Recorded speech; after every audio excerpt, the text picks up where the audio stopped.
오늘 학습과 세례, 입교를 받으신 분들 진심으로 축하드립니다. 이것은 여러분이 이제 주님의 것이 되었다는 징표입니다. 우리가 그리스도의 피로 죄의 사함을 받았을 때, 그리고 우리 삶을 주님께 의탁할 때 주님은 결코 우리를 버리지 않으시고 이 세상과 다음 세상에서도 함께 하실 것입니다. 그 사실을 확인하는 징표가 바로 입교와 세례인 것이죠. 이처럼 우리 공동체에 계속해서 새 생명이 태어나고 자라고 우리 주님을 자신의 주님으로 고백하는 일들이 이어지는 것은 하나님께서 교회에게 베푸신 특별한 은혜입니다.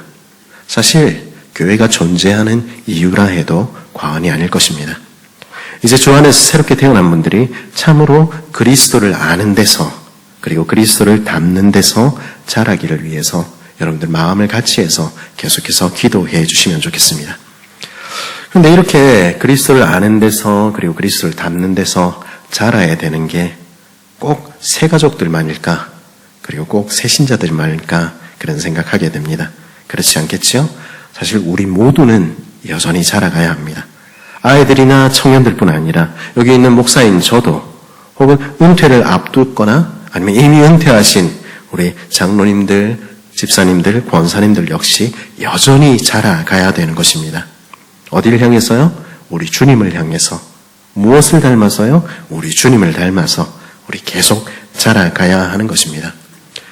오늘날 교회가 겪는 큰 어려움 중에 하나는 많은 사람들이 더 이상 자라기를 멈추었다 하는 데 있습니다. 이만하면 난 다 자랐는데, 나는 이미 어른인데, 이미 온전해졌다고 착각하는 것이죠. 그래서 더 이상 배우려 들지 않는 것입니다. 어떤 기준에서 자신을 어른이라고 생각하는 것입니까? 그 기준은 대체로 우리 주변에 있는 다른 도토리들입니다. 그렇죠? 다른 사람과 비교해보면 이 세상의 지혜를 따라서 이 세상 기준 가지고 보니까 다른 사람하고 내 옆에 있는 사람하고 보니까 내가 그래도 꽤 괜찮은 것처럼, 내가 어른인 것처럼 보이는 것입니다. 아이고, 저 정도는 나도 하겠다. 나도 저만큼은 되겠다. 다른 사람들도 우리를 향해서 그렇게 보고 있는데 우리는 모르고 그렇게 하는 것이죠. 그 기준이 사람에 있을 때 우리는 자라기를 멈추게 됩니다. 그리고 그 일이 오늘 우리가 살피는 고린도 교회에서도 일어난 일이었습니다. 그 사람들은 세상의 기준으로 자신을 보며 스스로가 다 자랐다고 생각하고 있었던 것이죠. 근데 사실 생각해보면 나도 다 컸어요. 누가 하는 말입니까? 어른들은 절대 그런 말 하는 법이 없습니다. 어른들은 뭐라고 합니까? 나는 아직 멀었어요. 나는 아직 더 자라야 돼요. 그렇게 이야기하죠. 하지만 아직 덜 자란 이들, 미성숙한 이들은 어떻게 합니까? 어른들 보기에는 영 엉뚱한 것만 쫓고 있는데도 그러면서도 내 알아서 할 테니까 가만히 놔두세요. 나도 다 컸어요. 이렇게 이야기를 하는 것이죠. 사도 바울은요, 이런 성도들을 보면 정말 고민이 됐던 것 같습니다. 정말 보아야 할 목표는 잊어버리고 이 세상에서 반짝이는 그것들에 눈을 팔고 있는 이들, 이 세상의 지혜를 따라가며 자기가 다 자랐다고 착각하는 이들, 이 사람들에게 뭐라고 말해줘야 할까? 정말로 사랑하는 자식 같은 이 성도들에게 어떻게 이야기해줘야 될까? 고민이 안 될 수 없었겠죠? 어떻게 생각하면 바울은 영적인 부모입니다. 그리고 영적인 권위를 가진 사도입니다. 그러니 그렇게 해서는 안 돼! 이렇게 직접적으로 이야기할 수 있었을 법도 합니다. 우리 할머니들, 할아버지들 또는 애 키운 지 좀 오래된 분들 종종 그렇게 얘기하죠. 그게 다 애들 오냐 키아가 그렇다. 따끔하게 한마디를 안 해가지고 그렇다. 똑바로 앉혀놓고 니 그러면 안 돼! 얘기하면 애들 다 알아듣는다. 조금 시간이 지나서 그렇게 착각하는 것입니다. 정말 그렇게 되면 얼마나 좋겠습니까? 현실은 어떻습니까? 그렇게 이야기하면 우리 자녀들 때로는 더 말을 듣지 않고 더 반항하기도 하는 것입니다. 그게 고린도에서 실제로 일어난 일이었습니다. 오늘 우리가 살피는 고린도 전서는요, 사실 바울이 고린도에 보낸 두 번째 편지입니다. 교회 안에 음행의 문제를 비롯한 그런 심각한 범죄들이 있다는 것을 듣고 바울은 마땅한 권위를 가지고 그렇게 해서는 안 돼! 첫 번째 편지를 이미 보냈습니다. 그 이야기를 듣고 돌아섰습니까? 그랬으면 얼마나 좋았겠습니까? 고린도 교인들은 어떻게 했습니까? 스스로 이미 다 컸다 생각하는 이들은 스스로 어른이라 생각하는 그들은 바울의 권면을 받아들이지는 않은 것은 물론이고 당신은 시원찮은 사람이 이렇게 달다드는 것입니다. 문제는 더 커져가는 것이죠. 이런 상황을 만났을 때 어떻게 해야 좋은 것일까요? 그래서 바울은 어떻게 합니까? 오늘 말씀에서 니는 말이야 이렇게 이야기하기 전에 나는 이랬어 하고 이야기를 시작하는 것입니다. 소위 말하는 I speaking이죠. 나는 그랬었다. 내 입장에서는 그랬었다. 내 이야기를 먼저 하는 것입니다. 어떻게든 심리적인 장벽을 낮추고 공통점을 만들어서 그들에게 그 마음이 전해지기를 바란 것입니다. 그래서 오늘 말씀 1절에 보니까 바울은 그가 세우고 그에게 배운 고린도 교회 성도들을 향해서 뭐라고 부릅니까? 형제들아 혹은 형제 자매들아 그렇게 부르고 있는 것입니다. 내 제자들아 이렇게 부를 수 있었을 것입니다. 내게 복음을 배운 내 성도들아 그렇게 말할 수도 있었겠지요. 하지만 바울은 그렇게 말하는 대신에 나의 형제 자매들이여 그렇게 부르는 것입니다. 이 말에 담긴 뜻은 무엇입니까? 그것은 우리 주 하나님께서 우리의 아버지 되신다. 그리고 그 안에서 너와 나는 우리 모두는 서로 동등한 한 형제 자매다 하는 뜻이 담긴 것입니다. 내가 먼저 예수를 믿었지요. 내가 먼저 하나님을 만났지요. 내가 너희에게 복음을 전해 주었지요. 그러나 나는 더 이상 더 높은 지위나 더 강한 권위를 주장하지 않겠다는 것입니다. 대신에 같은 눈높이에서 형제들아 겸손하게 말하는 것입니다. 왜 그렇게 합니까? 그 이유는 정말로 그가 고린도 성도들을 사랑했기 때문입니다. 어떻게 해서라도 그들을 얻기 원했기 때문입니다. 정말로 전하고 싶은 얘기, 그들이 들어야만 하는 이야기가 그들 귓가에 들리길 원했기 때문입니다. 그리고 그들에게 복음이 처음 전했던 그때를, 그들이 예수를 믿던 그때를 다시 회상하며 말합니다. 2장 1절에 뭐라고 얘기합니까? 형제들아, 내가 너희에게 나아가 하나님의 증거를 전할 때 말과 지혜의 아름다운 것으로 아니하였나니. 너희들은 나한테 내 말이 별로 시원치 않다고 얘기했었지. 너희들은 나에게 지혜의 아름다운 것이 없다고 비난했었지. 물론 너희 말처럼 내 말이나 지혜가 부족할 수 있다. 하지만 내가 너희에게 처음 복음을 전했던 그때 내가 그렇게 한 이유는 따로 있어. 바울은 그렇게 얘기하는 것입니다. 왜 그렇게 그랬다 말합니까? 어떤 일이 있어도 하나님이 내게 전하라고 주신 그 증거가 너에게 바로 전해지기를 바랬기 때문이라는 것입니다. 너희가 정말로 알아야만 하는 하나님의 비밀을 너희가 알도록 하기 위해서 나는 내가 가진 다른 것들을 다 내려놓고 그것들로 꾸미는 거 멈추었다 이야기하는 것입니다. 이 절에서 바울은 가장 귀한 것, 가장 소중한 것 알기 위해서 다른 모든 것들을 내려놓았다 말합니다. 2장 2절 뭐라고 얘기합니까? 내가 너희 중에서 예수 그리스도와 그가 십자가에 못 박히신 것 외에는 아무것도 알지 아니하기로 작정하였습니다. 예수 그리스도와 그가 십자가에 못 박히신 것, 그 영광의 빛을 온전히 드러나게 하기 위해서 가장 빛나야 할 그것을 가장 빛나게 하기 위해서 다른 유창한 말이나 탁월한 인간의 지혜나 잡다한 것들로 꾸미는 것 다 포기했다 하는 것입니다. 제가 살았던 남아프리카 공화국에 유명한 것이 여러 가지가 있는데요. 그 중에 제일 유명한 것 하나 이야기하라면 아마 다이아몬드일 것입니다. 저희가 있을 때도 어느 초등학교에서 공사하는데 아이가 뛰어놀다가 아이 머리통만한 다이아몬드를 발견했다 이래가지고 신문에 기사가 난 적이 있습니다. 그 이야기에 감동을 받은 저희 아들과 저는 이제 어디 다닐 때마다 땅만 쳐다보고 다녔습니다. 어디 떨어진 다이아몬드 하나 없나. 그러다가 수정 조각은 상당히 주었고요. 돌로 된 주먹도끼도 주었습니다. 그 돌도끼, 원신들이 쓰던 그 돌도끼는 지금도 저희 집에 거의 간직되어 있습니다. 하지만 다이아몬드는 못 주었습니다. 근데 이 다이아몬드에서 제일 중요한 것은 사실 커팅입니다. 어떻게 세공을 하느냐에 따라서 그 가치가 완전히 달라지는 것이죠. 근데 아까 말씀드린 그렇게 머리통만한 다이아몬드나 아니면 상태가 정말로 좋은 귀한 다이아몬드를 만나면 좋은 세공사들은요, 무턱대고 그것 자르겠다 그렇게 덤비지 않습니다. 그 어설프게 잘났다가는 가는 그 귀한 것, 그 가장 빛나는 거 망쳐버릴 수 있다는 거 알기 때문입니다. 대신에 귀한 보석일수록 그 본래의 모습이 잘 드러나도록 그 본래의 아름다움 가장 잘 살릴 수 있도록 최소한대로 갖고 세공을 하는 것입니다. 정말로 귀한 것, 정말로 가치 있는 것은 그 자체로 가장 아름답다는 것을 알기 때문입니다. 지금 바울은 자신이 그렇게 하고 있다 이야기하는 것입니다. 화려한 말로 그 이야기 포장할 수도 있지요. 사람들에게 걸림이 되지 않도록 십자가 같은 그런 이야기 빼놓을 수도 있지요. 그저 복받는 이야기, 긍정적인 이야기, 그런 이야기하면 누구나 좋아하지요.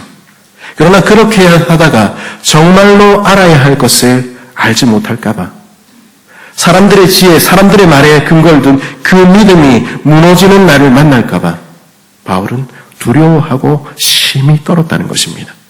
왜냐하면 바울은 인생의 말로, 사람의 지혜로 인생이 구원받을 수 없다는 것을 너무도 잘 알았기 때문입니다. 우리 말의 탁월함으로 인생이 변화될 수 있습니까?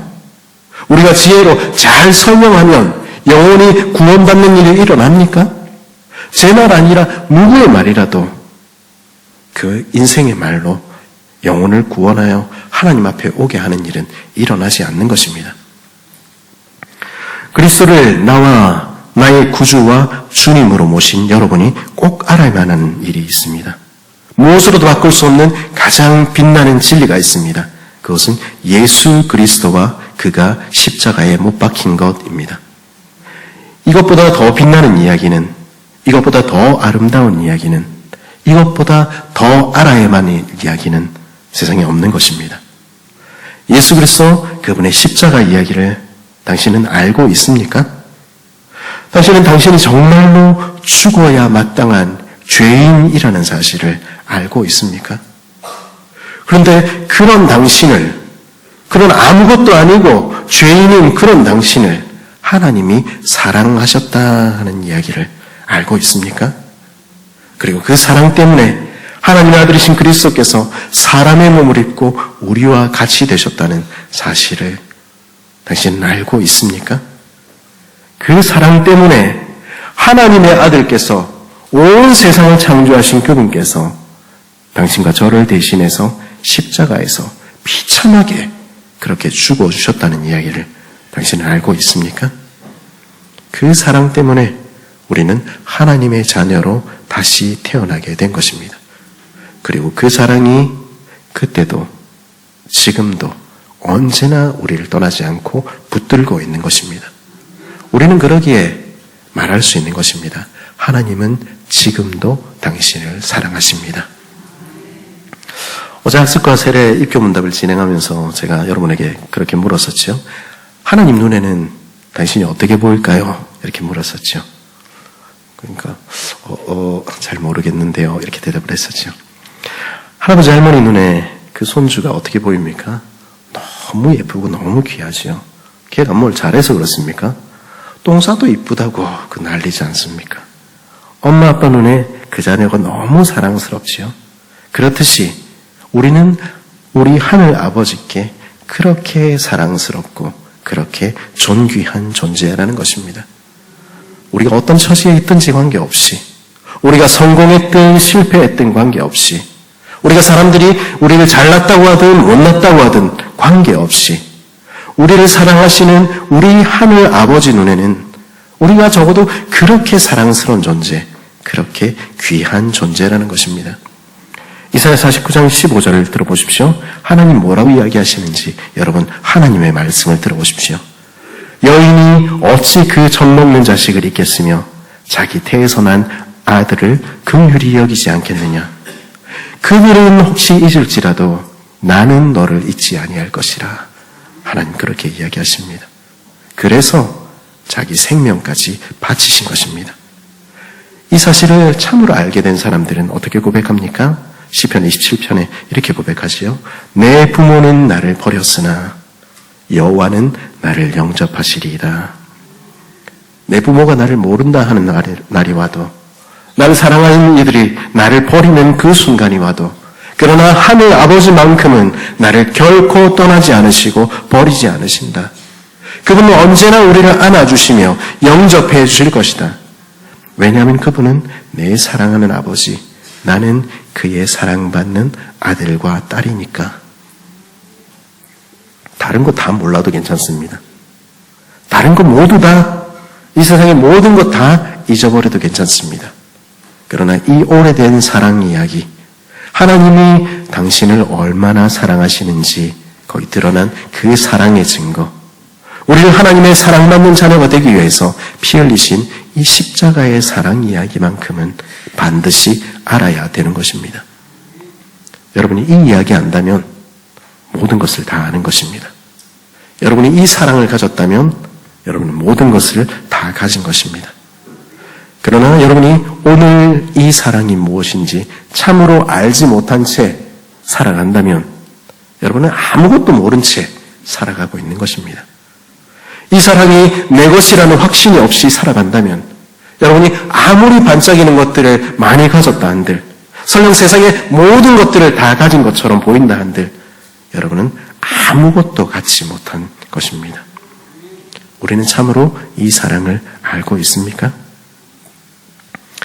고린도 성도들은요, 오늘 여러분과 같이, 우리 모두와 같이 이 빛나는 십자가의 복음을 듣고 예수 그리스도를 자신의 구주로 받아들였습니다. 성령 하나님께서 그들의 마음을 만지시고 능력으로 역사하셨을 때 그들은 십자가에 달려 돌아가신 그 예수가, 그 구세주가 바로 나를 위한 주님이라는 사실을 믿음으로 알게 된 것입니다. 그래서 그들은 하나님의 자녀로 새롭게 태어났고 교회가 되었습니다. 그런데 이 사람들 그것 잊어버렸습니다. 이제 그들의 눈에는 그 가장 귀한 십자가와 그리스도 대신에 다른 것들이 눈에 들어오기 시작한 것입니다. 예수 그리스도와 그가 십자가에 달리신 이야기는 그야말로 그거는 주일학교에서나 배우는 얘기, 그거는 예수 처음 믿을 때나 듣는 초보적인 이야기, 그렇게 생각하게 된 것입니다. 대신에 이 세상의 지혜를 뽐내며 자신이 어른이라 생각하고 행세하게 된 것입니다. 그럼 그들에게 바울은 진짜로 어른이 되는 것이 무엇인지 우리에게 들려주기 시작하는 것입니다. 6절은 뭐라고 이야기하죠? 그러나 우리가 온전한 자들 중에서는 지혜를 말하노니, 온전한 자라는 이 말은 바울이 정말로 사랑하는 말입니다. 이 말의 뜻은 온전하다 이런 뜻도 있지만 장성한 자 이런 뜻을 가지고 있습니다. 우리말로 얘기하면 어른 이런 뜻이죠. 바울은 그리스도 안에서 참된 어른은 어떤 사람이라고 얘기합니까? 그것은 참 지혜를 가진 사람, 진짜 지혜를 가진 사람이라 말하는 것입니다. 그러면 그리스도 안에서 어른된 사람들이 가진 지혜는 어떤 지혜입니까? 사람들은 더 많은 것, 반짝이는 것들을 갖게 해주는 지혜, 세상에서 더 높은 지위를 갖게 해주는 지혜, 그래서 결국은 많은 사람들에게 영향력을 미치는 그런 통치자가 되게 해주는 이 세상의 지혜가 진짜 지혜라고, 그게 어른들을 가진 지혜라 이야기합니다. 그래서 그거 갖기 위해서 애쓰는 것이죠. 근데 바울은요, 6절 후반부에서 이렇게 말합니다. 내가 말하는 지혜는 이 세상의 지혜가 아니고 또 이 세상에서 없어질 통치자들의 지혜도 아니야. 왜냐하면 이 세상에서 지혜가 하는 일은 결국 무엇입니까? 8절은 뭐라고 얘기하죠? 이 지혜는 이 세대의 통치자들이 한 사람도 알지 못하였나니 만일 알았더라면 영광의 주를 십자가에 못 박지 아니하였으리라. 이 세상의 지혜가 하는 일이라는 게 결국 무엇입니까? 끌어모으고 높아지고 그 지혜가 결국 한 게 무엇이라는 것입니까? 자신들의 창조주를, 영광의 주님을 십자가에 달아 죽이는 그 일밖에 하는 일이 없는 그런 어리석은 지혜더라 하는 것이죠. 그런 세상의 지혜 추구하며 사는 이들이 성숙한 자, 어른일 수 없다는 것입니다. 그런 참지혜는 어떤 것입니까? 7절은 뭐라고 얘기하는지요? 오직 은밀한 가운데 있는 하나님의 지혜를 말하는 것으로서 곧 감추어졌던 것인데 하나님이 우리 영광을 위하여 만세전에 미리 정하신 것이라. 말이 어렵죠? 무슨 말입니까? 하나님께서 태초부터 숨겨놓으셨던 그 비밀을 알게 되는 것이 진짜 지혜라는 것입니다. 무슨 말입니까? 하나님이 태초에, 하나님이 세상이 창조되기도 전에 나를 사랑하셨구나, 나를 택하셨구나. 그거 아는 것이 지혜라는 것입니다. 그래서 만세전에 우리를 위하여 자기 아들을 미리 준비해 놓으셨구나. 그 사실을 아는 것이 지혜라는 것입니다. 그렇게 자기 아들을 주신 십자가의 그 사랑을 아는 지혜, 그 지혜가 세월과 함께 점점 더 깊어지는 것. 그래서 십자가의 사랑을 세월과 함께 점점 더 깨닫게 되는 사람들, 그 사람들이 어른이라는 것입니다. 그러므로 어른이 되어 간다는 것은 십자가의 은혜를 더 깨달아 간다는 것, 이전보다 더 그 십자가의 은혜가 내 마음을 사로잡게 된다는 것, 그거 의미하는 것이라는 것이죠. 그렇게 십자가의 사랑을 깨달아갈 때 사람들은 어떻게 고백합니까? 9절에서 그 지혜를 가진 바울은 뭐라고 고백하지요? 기록된 바 하나님이 자기를 사랑하는 이들을 위하여 예비하신 모든 것은 눈으로 보지 못하고 귀로 듣지 못하고 사람의 마음으로 생각하지도 못하였다 함과 같으니라.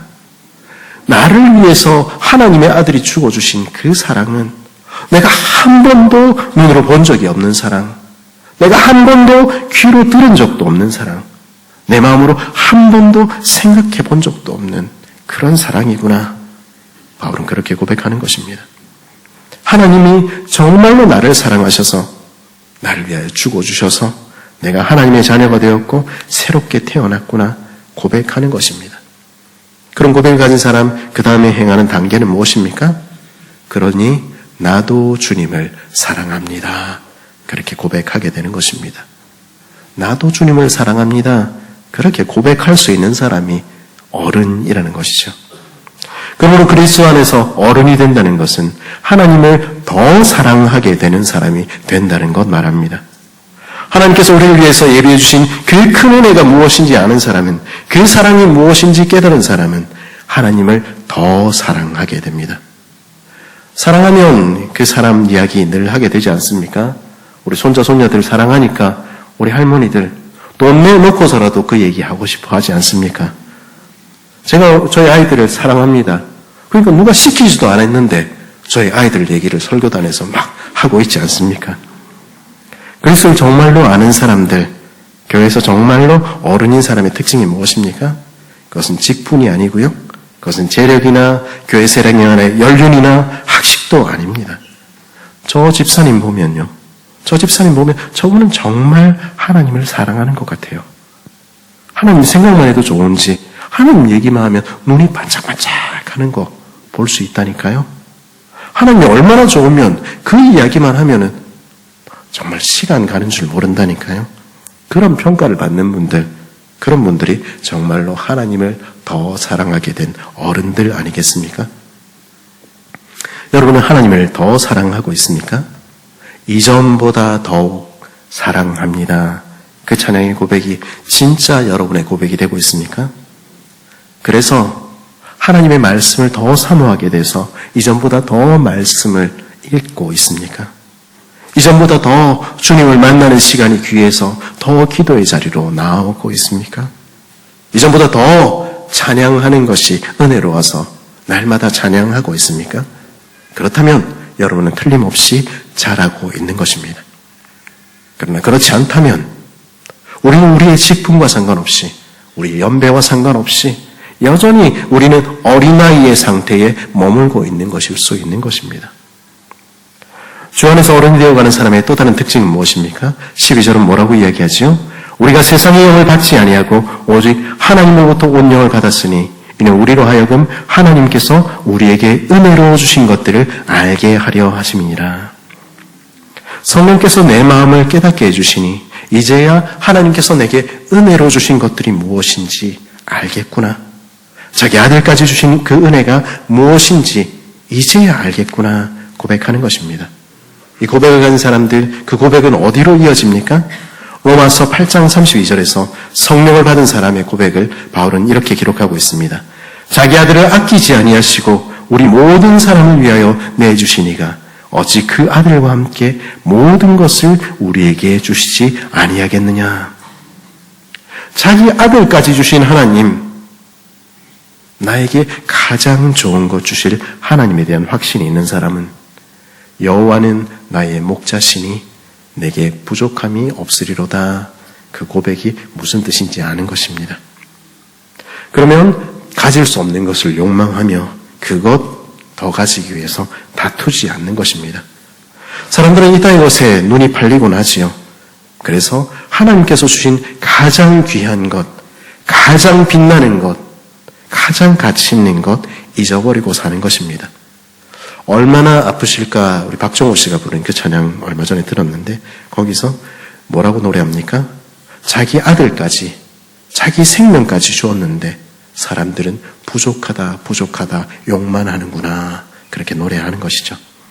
그러나 정말로 가장 좋은 것 내가 가지고 있다 아는 사람은 그렇게 살지 않는 것입니다. 우리 2주 뒤에 우리 결혼식도 또 2건이 있고 또 그 뒤에 또 결혼식들이 이제 줄줄이 있는데요. 결혼 준비하다 보면은 더 예쁘고 비싼 혼수가 자꾸 눈앞에 어른거리는 것 보게 되기도 합니다. 20년 전에 제가 결혼할 때도 제 실수로 누구 말만 듣고 강남에 있는 혼수 매장을 갔었습니다. 이태리째 서랍장이 자꾸 저를 부르더라고요. 나 좀 보고 가, 나 좀 보고 가. 너무 예쁘더라고요. 눈 딱 감고 돌아서서 나왔습니다. 그리고 도봉구 우리 동네에 있는 가구 할인점에 가서 그 작은 서랍장에 4분의 1도 안 되는 가격으로 우리 집 모든 가구를 다 샀습니다. 오랜만에 친구들 만나러 가면서 동기들 만나러 가면서 자꾸 내 옷이 내 가방이 초라해지는 그런 경험들도 하게 되죠. 그래서 야 짝퉁이라도 사야 되나 이런 생각도 하게 될 수도 있습니다. 그러나 하나님께서 내게 은혜로 주신 것이 무엇인지 아는 사람은 그 순간에도 나는 제일 좋은 것 가졌지 그렇게 생각할 수 있게 되는 것입니다. 대신에 감사와 찬송으로 그 입술을 채우게 되는 것이죠. 그렇게 성령으로 거듭난 사람들, 위로부터 태어난 사람들은 자기 생각들, 자신의 욕망들 내려놓고 성령 하나님께서 들려주시는 음성에 귀를 기울입니다. 이 세상에 속한 사람들이 쫓아가는 반짝이는 것, 나도 쫓아가며 사는 대신에 사람들의 눈에 아무 가치 없어 보이는 것, 이 세상 사람들을 보기에 어리석어 보이는 것, 그것 붙들고 살게 되는 것입니다. 그리스도께서 지신 그 십자가가 얼마나 귀한지 날마다 더 깊이 깨달으며 살게 되고요. 하나님을 더 사랑하며 살게 되는 것입니다. 더 감사하며 살게 되는 것입니다. 그게 주 안에서 어른이 되어간다 하는 말의 뜻이겠지요. 그렇게 주 안에서 어른이 되어간다 하는 것이 참으로 의미하는 것은 무엇입니까? 그것은 그리스도의 마음을 가지고 그리스도를 닮아가는 것입니다. 우리는 바울이 고린도 성도들을 위해서 어떻게 자신을 낮추었는지, 어떻게 자신을 섬겼는지 봤지요? 다 컸다 주장하는 그 성도를 향해서, 심지어 자기 자신을 향해서 욕하는 그 성도들을 향해서 바울은 어떻게 했습니까? 자신을 낮추고 또 낮춘 것입니다. 어찌하든지 그들도 그리스도를 알도록, 참으로 깨달아야 할 사실을 그들도 깨닫고 성숙하도록, 그들도 가장 빛나는 것이 무엇인지 알게 되도록 섬기고 또 섬긴 것입니다. 어떻게 그럴 수가 있습니까? 그 이유는 바울 자신이 그 사랑을 받았기 때문입니다. 그리고 그 사랑을 점점 더 깨닫게 될수록 점점 더 그리스도를 닮게 되어버린 것입니다. 그리고 마침내 그리스도의 마음을 갖게 된 것입니다. 그 어리석고 교만한 형제들까지 사랑하시는 그 긍휼의 마음, 불순종하고 자신의 십자가에 못 박는 이들을 위해서 자기 목숨을 내어주시기까지 한 그 사랑의 마음을 깨달아 버린 것입니다. 그리고 어른이 되어가 버린 것입니다. 그래서 그런 어른이 되어 버렸기에 바울은 그렇게 종이 되어 섬기게 된 것입니다. 우리는 그런 어른이 되어가는 자들입니까? 그렇게 되기를 사모하는 자들입니까? 그리스도를 닮아가며 살고 있습니까? 그렇다면 주께서 주신 형제들이, 자매들이 얼마나 귀한지 고백하는 말들이 우리 입에서 터져나오게 될 것입니다. 주님께서 주신 사랑하는 지체들을 섬기며 사는 것이 이 세상에서 가장 귀한 일이라는 것을 고백하며 살게 될 것입니다. 그것이 주 안에서 성숙한 일, 참으로 어른이 되어가는 이들이 사는 삶입니다. 주님께서는 우리가 그렇게 자라기를, 그렇게 어른이 되기를 간절히 바라시는 것입니다. 그리스도의 안에서 사랑하는 새순가족 여러분, 우리는 참으로 그리스도를 아는 데서 자라가고 있습니까? 그리고 그리스도를 닮는 데서 자라가고 있습니까? 우리는 꼭 알아야만 하는 그 사실을 알고 있습니까? 나에 대한 사랑 때문에 자기 목숨을 버리신 십자가의 그 사랑이 어떤 것인지 알고 있습니까? 그리고 그 십자가의 은혜를 날마다 더 깨달아 가고 있습니까? 어른이 된다는 것은 그 십자가의 은혜를 날마다 더 깨달아 가는 것입니다. 그리고 어른이 된다는 것은 자신을 사랑하는 하나님을 나도 사랑합니다 고백하며 사는 것입니다. 우리는 이전보다 더 주님을 사랑하고 있습니까? 그래서 주님 만나는 시간들이 더 기쁨으로 다가오고 있습니까? 그래서 하나님께서 은혜로 주신 것들에 감사하며 세상 욕심을 버리는 데서 우리는 자라가고 있습니까? 참으로 그리스도를 닮은 어른이 되어서 그리스도의 마음을 가지고 형제와 자매를 용납하며 그들을 섬기며 세우는 일에 자라가고 있습니까? 그렇게 자라는데 진력하는 우리, 그래서 조금은 더 어른이 되어가는 저 여러분 되기를 간절히 바랍니다.